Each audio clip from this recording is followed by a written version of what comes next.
Hello and welcome to the Bucket Lister podcast. Join your host Keith Crockford along with special guests who have travelled the world, here to share stories of their adventures and plenty of inspo to add to your bucket list. Now, let's get into today's episode. Hello everyone and welcome to this episode of the Bucket Lister podcast. I am your host Keith Crockford and I am back today on my own with another episode. And last week I did a podcast on things you should know before booking your trip to Kilimanjaro. And I've been asked by a few people this week whether or not I would do another one of those, but this time talking about Everest Base Camp. So I thought, well, why not? Let's do a things you should know about before trekking to Everest Base Camp. So here we go. So I'm going to list like the top 10 things that I think people probably need to know before making their decision to go to Everest Base Camp. So first things first, on Everest Base Camp, people often say, where will you be staying? And for that, you will be staying in tea houses. Now, what is a tea house? Now, I would say it's kind of a bit like a hotel, but not quite as luxurious. So a tea house generally has twin bedrooms with a large room for dining and sort of chilling out.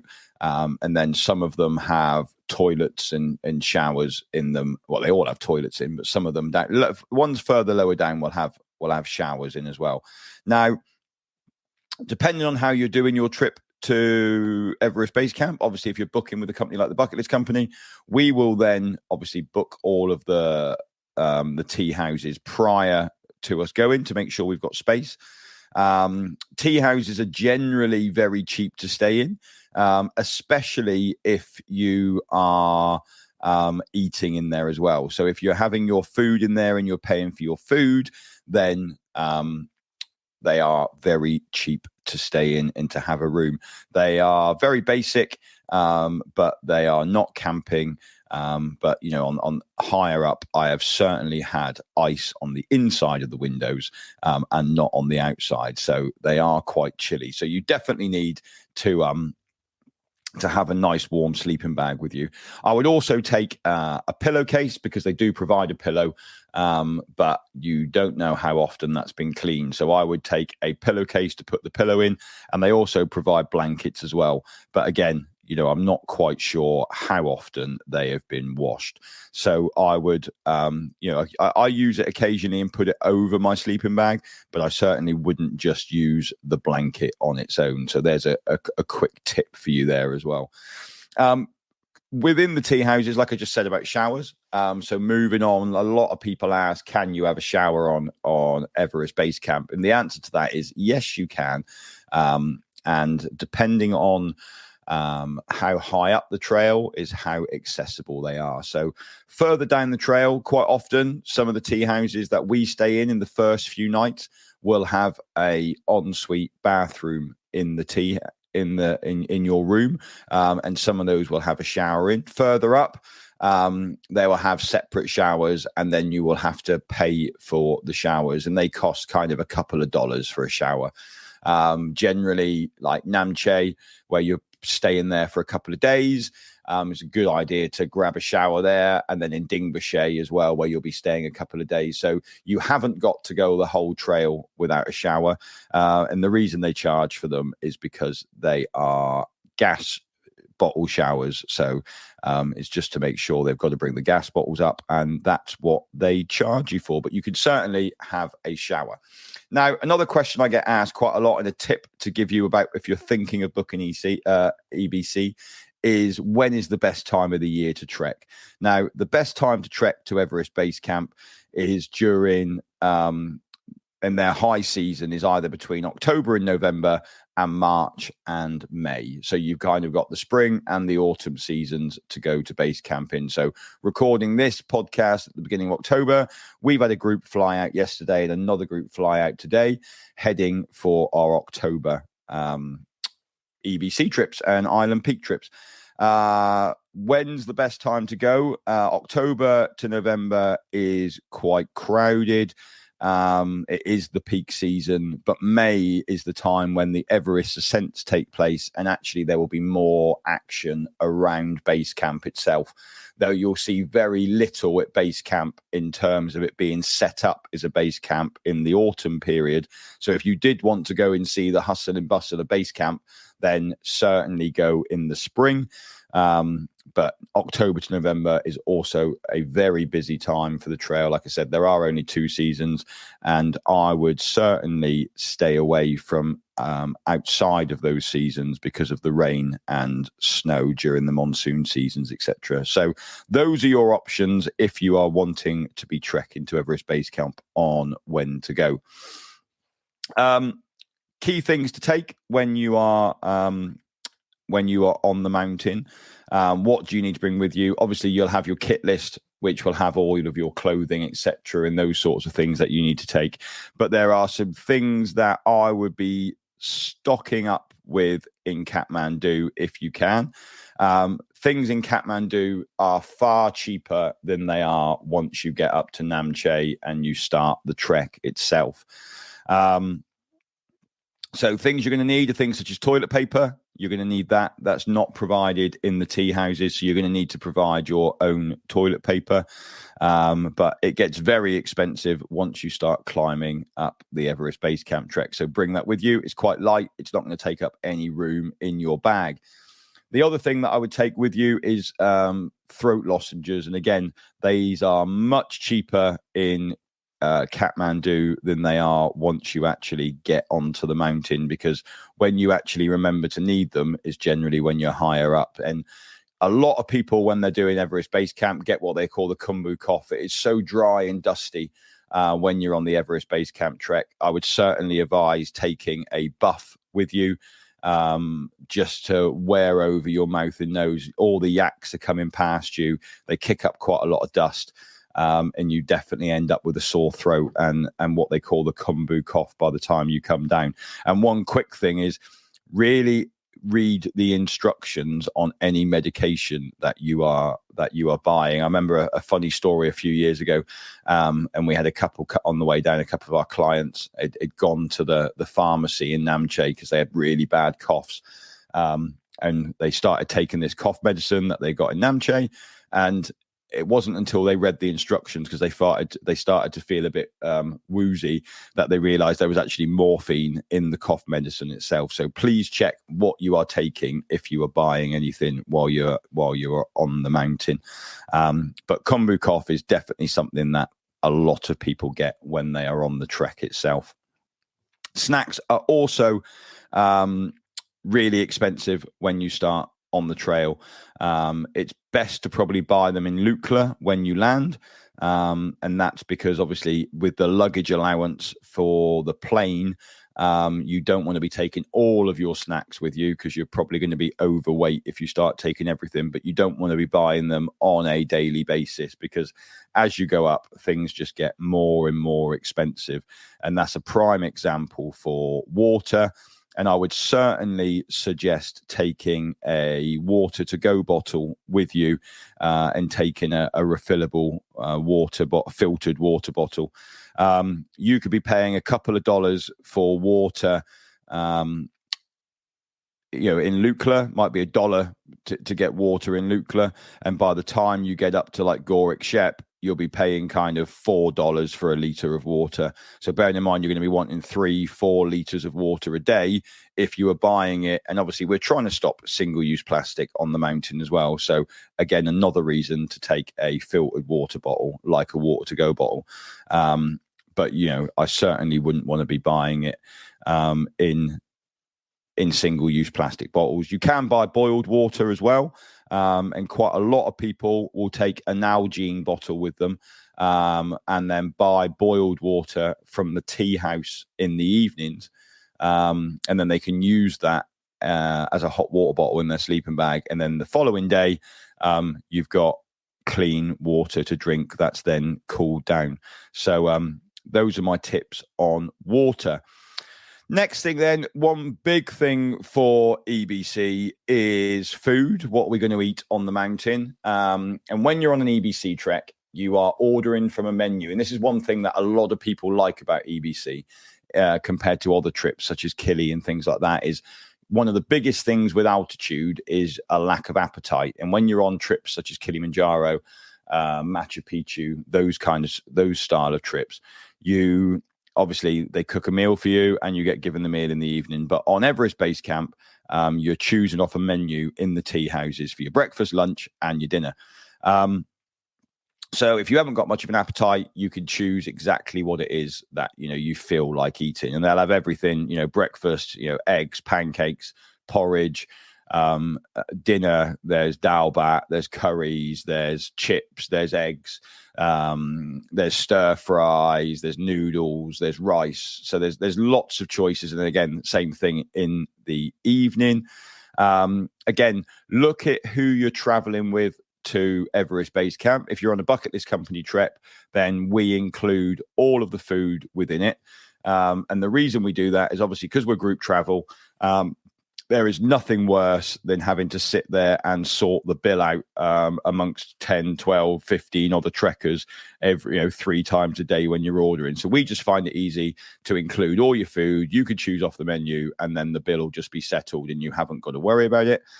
If you are traveling on your own or you're traveling with a group where food isn't included, then I would say you need to be kind of budgeting around $20 to $25 per day for food whilst you're on the trek.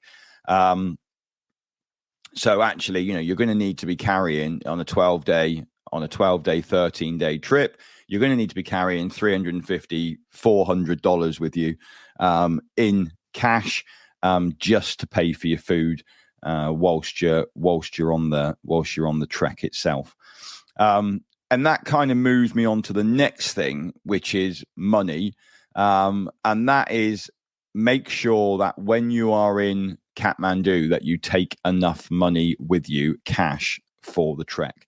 Now, there are ATMs along the trek. There is ATMs in Lukla, there's ATMs in Namche Bazaar, but they are very temperamental and they are often out of service. So the last thing you want to do is think, I'll get more money out when I get there, and you're not able to do this. So make sure you do have enough cash to see you through the whole trek, whether you're doing a 13-day EBC or a 3 passes or a Gokyo or an IBC, an island peak. Just make sure that you have enough cash with you ready for the trip itself. Phone signal. People, Nepal is one of the countries where you shouldn't use your UK phone. I don't think there are any of the providers in the UK that allow you to use your phone on their tariffs with that. It's super highly priced. Like there are none of the, I use Vodafone, and when I'm abroad, Tanzania, Peru, places like that, I can pay £6 a day and use my phone as if I'm in the UK. But when you're in Nepal, it's kind of like £6 for 1 megabyte of data download. So you certainly do not want to be using your UK SIM card in Nepal. So you can get yourself a SIM card when you get to Kathmandu and put a Nepalese SIM card in. The other one to look at is the digital SIM card from Aerolo, which is an app that you put on your phone and you can just buy the credit. And I've started using that now, so I haven't got to keep swapping SIM cards out. You just keep the app on your phone. It's really, really good. And you can just pre-buy your credit on it. And phone signal on the trail, you kind of up to Tengboche, you're still getting phone signal, but after that it's kind of very limited with phone signal on the trail. There is Wi-Fi in the tea houses, and that's generally, so I'll generally do Aerolo for my phone, and then as soon as I get to Lukla, I'll then buy an Everest Link card, where you can then buy you basically buy a gigabyte package, so either 10 gig, 20 gig, 30 gig. And all of the tea houses throughout the Everest Base Camp Trail are connected to what they call Everest Link. So every time you go past a tea house or you stay in a tea house, you can connect your phone onto their internet system. It's pretty good. You can kind of, depending on how many people are in the tea house, obviously, but you can generally connect for a Wi-Fi call, a WhatsApp call. You can upload photos. It's generally quick enough for that sort of thing. So my advice would be to use Aerolo for your phone when you're in Kathmandu, but as soon as you get onto the trail, then buy yourself an Everest Link card, which you can buy from each of the tea houses and use it as you go up. That's generally the best way of doing it, but you need to keep hold of the code that you buy, because sometimes it disappears from your phone and you have to put it back in again. So make sure that you don't ditch the voucher you get, because that will be a bit silly. Another question we get asked a lot about is about Kala Patthar. Now, you can't really see Everest from Everest Base Camp because there are a couple of mountains in the way. You can kind of see a slither of it, but the best view you get of Everest is actually from Kala Patthar, which is the mountain hill just behind Gorik Shep. And we offer that to our customers the day after you have been to Everest Base Camp. So you'll trek to Everest Base Camp, you'll come back to Gorik Shep for the night and sleep there. And then the following morning, if you wanted to, you can get up, walk up to Kala Patthar, and then watch the sunrise come up with Everest in the background. And it's really stunning and certainly well worth it. But we do include that on our trips. So if you're looking for a trip to Everest Base Camp, then please just make sure that you have the option with whoever you're booking with to do Kala Patthar as well, if you want to. Fine. Another couple of things then. There are some big suspension bridges on the Everest Base Camp Trek. So you're going to need to get used to walking over those. And also there are quite a lot of times when there are traffic jams. So there are lots of yaks on the Everest Base Camp Trail. And quite often you'll be queuing to wait to cross the suspension bridge because there are yaks already coming across it. And you certainly don't want to be crossing the suspension bridge whilst yaks are there. And the one thing I will say on the Everest Base Camp Trail is make sure that you are always staying non-mountainside to the yaks. There are quite a lot of drops into the valleys, so make sure if you are passing yaks, they are quite big animals, and you always just want to make sure you are staying kind of non-riverside or non-mountainside to them, so they're not going to knock you off by accident. But you will see lots of yaks on the trip, and we kind of took pictures from them every day and had, when we go out there, like Yak of the Day hashtag competitions of taking the best pictures of the best yaks. So enjoy that. Finally, the one thing I will say about Everest Base Camp, in fact, no, I've got two more points I just want to say about Everest Base Camp. One of those is insurance, and you really need to check your insurance on Everest Base Camp. Over the years, there's been lots and lots of problems with fraudulent claims on insurance policies with regards to helicopter evacuations. And a number of years ago, pre-COVID, lots of local guides were basically teaming up with the helicopter companies and basically saying that people needed to be helicoptered back down because they had altitude sickness. And actually it was just because they didn't want to walk back down from base camp. So insurance companies got rather funny about this because claims were just getting too high and the amount of claims that were being made. So generally now, if you are needing to be evacuated out, I would potentially or I would have access to a credit card to be able to pay for the helicopter if you need it in an emergency. Obviously, you'll be able to claim this back from the insurance when you get home. But if you need a helicopter, it can take quite a lot of time to get authorization from the insurance company for the helicopter to take off. So sometimes it's easier just to pay the helicopter and then claim it afterwards. If you do need a helicopter evacuation from Everest Base Camp, you will fly back to Kathmandu. And it is really important that when you are back in Kathmandu, that you go to the hospital and you get tested, and the report is written up for the insurance company that you needed. You definitely needed to be evacuated out because of how poorly you were at that point. A helicopter evacuation will cost around $4,000. So, you certainly want to be making sure you can claim that back. So if they say you need to go to hospital, if they say you need to stay in overnight, take any medical advice that's given and do what they say, because you don't want the insurance company to be questioning anything when you get home, because the last thing you'd want is not to have your insurance paid out. So please do check with your insurance policy that you are covered, for to trek at those altitudes. Make sure that it goes up high enough. A lot of bank policies and things like that might go up to 3,000 meters or 3,500, but they won't cover you for Everest Base Camp and above 5,000 meters. So make sure that you are covered to the altitude you are going to. And that is obviously for any trip. But it's super important to make sure you have that cover in place. And at the same time, look at what your excess is as well on it, because if you do have to pay for a helicopter evacuation, you are still going to have to cover the excess anyway. So you want to make sure that that's not too big an excess on it. And finally, my last tip for you for Everest Base Camp on this episode of the Bucket List podcast is the one thing that people really, really underestimate with Everest Base Camp is what they call over there is Nepali Flat.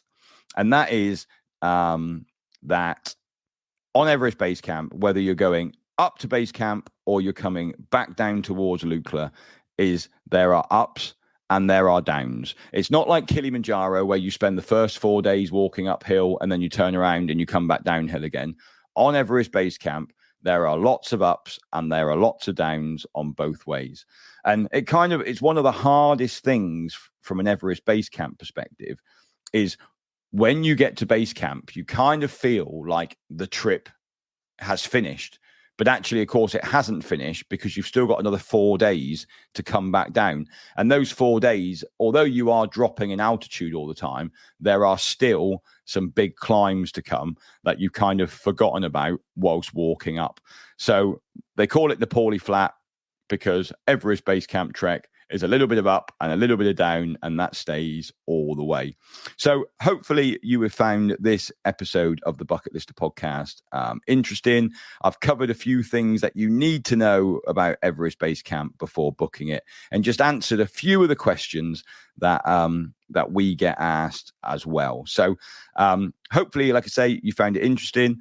Hopefully Everest Base Camp is on your bucket list, or you've already got it booked for your bucket list. But if we can be of any assistance, then please don't hesitate to get in contact with us, and we can tell you all about our EBC trips. And if you keep an eye on our socials over the next couple of weeks, I'm sure you'll see some amazing pictures from the guys who are out there at the minute. Well, that's it from me today. Thank you ever so much for listening. I'll be back next week with another episode of the Bucket Lister podcast.